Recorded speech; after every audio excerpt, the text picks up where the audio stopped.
We're surrounded by automation and apps that can help us do everything from paying our bills, delivering groceries. But for some people, this also means less interaction with others, and some experts say it may be chipping away at our sense of community. Joining us now is psychotherapist Robi Ludwig. She's also the host of the Pivot with Robi Ludwig podcast.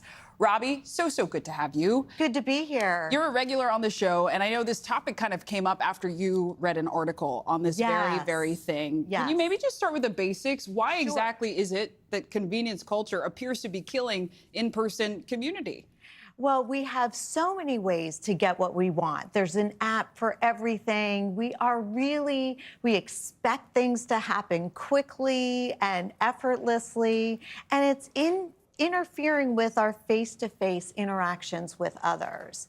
And that is really causing a problem in terms of our social connections, even ultimately our loneliness level. So when you want people to act like apps, therein lies the problem. Yeah. Do you feel like it is killing community? Is that too strong? It's contributing to that because people are less likely to go out. Even when you go to a coffee shop, those interactions can help you experience yourself differently. Right. But not when you walk in and just grab your order and leave because you ordered ahead. Just interacting with anyone, I think is really helpful.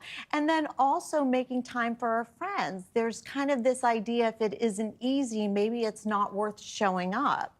And so people are losing the ability to have that social emotional intelligence. How do you show up face to face? It can feel awkward if you're not practicing it and you're stuck with just the immediacy of being on your phone or pressing an app or a chat bot. I love that. So can you give us some practical ways people can practice being in community? I know Mel Robbins has something when you go, if there's a security guard you always see, just have an iPhone note and just list everyone's name so that you remember in these places that you frequent. Yeah, I think it's really important to know that our happiness level is related to the connections that we have. And so just because something's easy, it doesn't mean that it's good for us. And to set those boundaries around the ease of apps and all those things, and to make budgeted time for people that you want to see is really good. And then to think about what kind of relationships do I want to have and how do I put that in motion? The thing is, I think the easiest path is to order on the app and is to not do the in-person. So what's your last message to people? We're getting close on time, but how do they get out of that cycle?